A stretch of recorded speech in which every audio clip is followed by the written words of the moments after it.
মই আচলতে কোৱাৰ কাৰণে ভাষাই নাই, ভাষাই হেৰুৱাই পেলাইছোঁ। আজি আমাৰ এই শিমুলতাপুৰ আৰক্ষী চকীৰ অন্তৰ্গত গাঁও এখনত দুজনীকৈ 8 বছৰীয়া ছোৱালীক 3জনকৈ 60ৰ ঊৰ্ধৰ নৰপিশাসে ইহঁতক ধৰ্ষণ কৰিছে।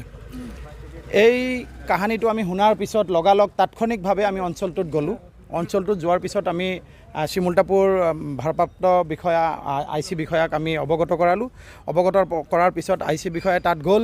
যোৱাৰ পিছত ছোৱালী দুজনে ষ্টেটমেণ্ট লোৱাৰ শেষত গম পোৱা গ'ল যে সঁচাকৈ আচলতে 3টা নৰপিশাস এই ধৰ্ষণ কাৰ্যৰ লগত জড়িত হৈ আছে।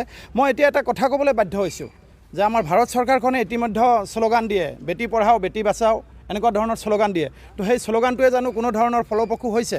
ভাৰতবৰ্ষৰ শ্লোগানটোৱে যাতে কোনো ধৰণৰ কাৰ্যকৰী হৈছে? এই শ্লোগানবিলাকতো কোনো ধৰণৰ কাৰ্যকৰী হৈ থকা আমি দেখা নাই।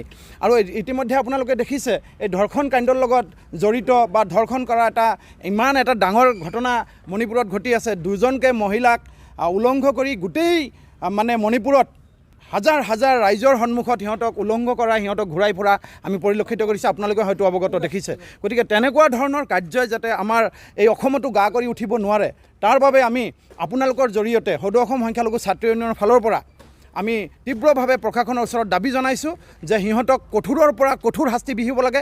ফাঁচীৰ নিচিনা শাস্তি আচলতে সিহঁতক বিহিব লাগে, যাৰ কাৰণে এনেকুৱা শাস্তি দেখি যাতে অঞ্চলৰ কোনো মানুহে এনেকুৱা ধৰণৰ কাৰ্য আৰু দুনাই কৰাৰ কাৰণে সাহস নাপায়। এইটোৱে আমি এই প্ৰশাসনৰ ওচৰত তীব্ৰভাৱে দাবী জনাইছোঁ। আৰু এই দোষী যাতে কোনো পধ্যেই ইয়াৰ পৰা হাৰি যাব নোৱাৰে, এইটোৱে আমাৰ সিদ্ধান্ত। আৰু আমি এইটো তীব্ৰ দাবী জনাইছোঁ আপোনালোকৰ জৰিয়তে। ধন্যবাদ।